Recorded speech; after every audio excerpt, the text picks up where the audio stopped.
Hi guys, Dan's Dollars here. A question on the channel: what are the most valuable 3 Beatrix Potter 50p coins? Those 3 are actually on the screen now. Before we get down to the values of the coin and the mintage figures, exactly how many were made, there were in fact 13 different Beatrix Potters released into UK circulation between 2016 and 2018. A huge shout out if you have managed to collect all of these at home. The bottom 2 that you see on the screen now, the Peter Rabbit and also the Flopsy Bunny, they are indeed the joint rarest of all the Beatrix Potters. Only 1.4 million of each of those were made for circulation. If you have any of these coins in circulated condition, they are worth between £6.50 and £7.50 now, which really isn't too bad at all, up to 15 times its face value. Now, these coins aren't as valuable as the Jemima Puddle Duck 50p. She is only the 4th rarest, 2.1 million of her released into circulation, so some 700,000 more.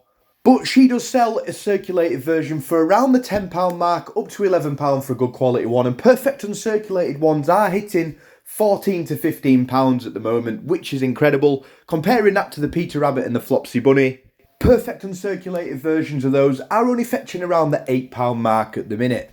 Now, I'm sure a lot of you are just sat at home now wondering, how come the Jemima Puddle Duck is more valuable, even though 700,000 more of her were made than the rarest 2? And it really is all down to just one specific reason. The Jemima Puddle Duck was made back in 2016, whereas the other 2 coins were made in 2018. That therefore does mean that people have been collecting the Jemima Puddle Duck for 2 years more, which means more of her have actually been fished out of circulation. So it really is nearly impossible now to find one of her, and that is just why the value of her at the moment is just so much. I have been tracking the values of the Peter Rabbit and also the Flopsy Bunny, the 2018 versions, from the start of last year, and they have been going up at around £2 each every single year, so I do believe a perfect uncirculated could be up around the £10 mark by Christmas, and by the end of next year it will be a £12 to £15 coin, that is for sure.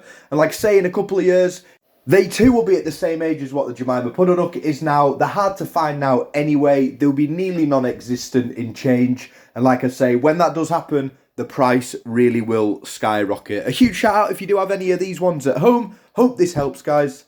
And if you haven't managed to find any of these ones so far, if you do stick at it, hopefully one of them will find the way into your collection. Like I say, it is getting super difficult now to get your hands on the rarer Beatrix Potters, especially the Olympics as well. I remember early on last year, you would find an archery 50p in your change, the most common of all the Olympics, maybe every other week. If you can find any of them now once a month, you really have done well. As always, guys, if you do have any questions, please do hit them there in the comment section below. And as always, thanks for watching.